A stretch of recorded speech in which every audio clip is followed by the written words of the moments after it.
മാധ്യമങ്ങൾ ജനാധിപത്യ വ്യവസ്ഥിതിയിലെ നാലാം തൂണായാണ് അറിയപ്പെടുന്നത്. എന്നാൽ തെറ്റായ വിമർശനങ്ങളും വാർത്തകളും ധാരാളം ഉണ്ടാകാറുണ്ട്. പോലീസിൻ്റെ കാര്യത്തിലാവുമ്പോൾ അതിന് സ്വാഭാവികമായും വർധനവും ഉണ്ടാകും. അവിടെ പതറേണ്ട ഒരു കാര്യവുമില്ല. അത്തരം സാഹചര്യങ്ങളെ പരിഗണിച്ച് മുന്നോട്ട് പോകണം.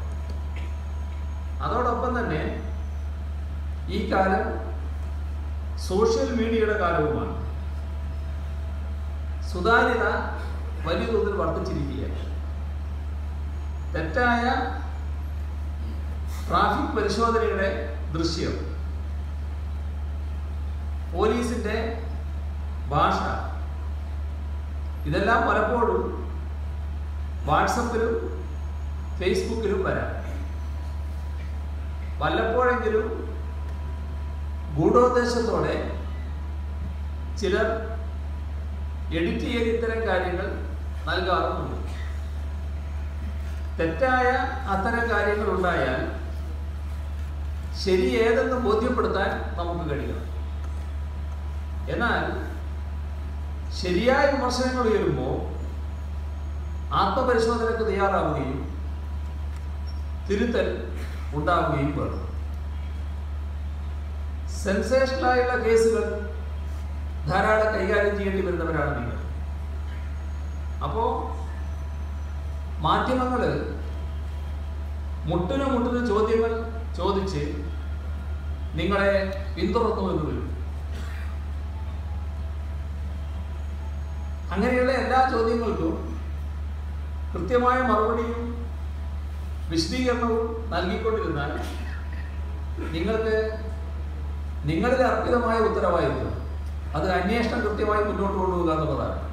ആ അന്വേഷണം കൃത്യമായി മുന്നോട്ട് കൊണ്ടുപോകുക എന്നത് കൃത്യമായി നടത്താൻ കഴിഞ്ഞില്ല എന്ന് വരും.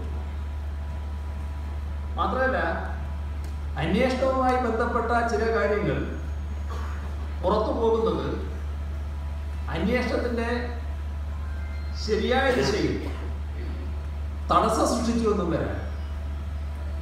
നിങ്ങൾക്ക് ശരിയായ ദിശയിൽ മുന്നേറാൻ കഴിയാത്ത അവസ്ഥ സൃഷ്ടിച്ചു എന്ന് വരാം. അതുകൊണ്ട് അക്കാര്യത്തിലൊക്കെ തികഞ്ഞ ജാഗ്രത പാലിക്കാൻ കഴിയണം. അധികാരപ്പെട്ടവർ മാത്രമേ കേസ് അന്വേഷണത്തിൻ്റെ കാര്യത്തിൽ ആവശ്യമാണെങ്കിൽ വിശദീകരണം നൽകാൻ തയ്യാറാകാൻ പാടുള്ളൂ.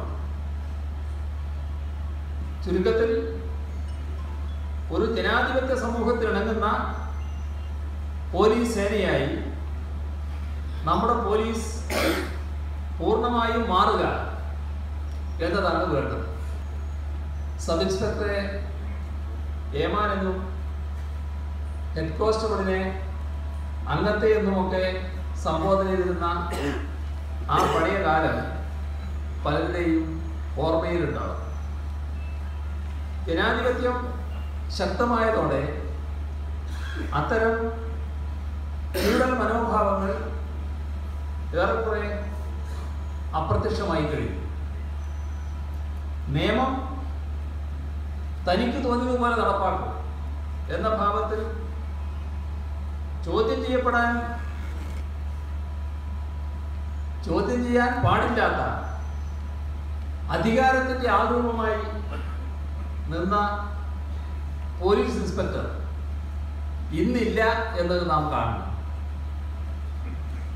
അത് അപ്രത്യക്ഷമായത് ജനങ്ങളുടെ കാഴ്ചപ്പാടിൽ വന്ന വളർച്ച കൊണ്ടുകൂടിയാണ്. എന്നാൽ അത്തരം പ്രവണതകളുടെ ചില അവശിഷ്ടങ്ങൾ ഇപ്പോഴും ഒറ്റപ്പെട്ടതായി അവിടെ കാണുന്നുണ്ട് എന്നതും മറക്കേണ്ടതില്ല. അവ കൂടി അവസാനിപ്പിക്കാൻ കഴിയണം. ജനങ്ങളോട് സൗമ്യതയോടും മര്യാദയോടും പെരുമാറുന്ന, അവരുടെ സുരക്ഷയ്ക്കും സമാധാനത്തിനുമായി അർപ്പണബോധത്തോടെ പ്രവർത്തിക്കുന്ന പ്രവർത്തിക്കുന്ന,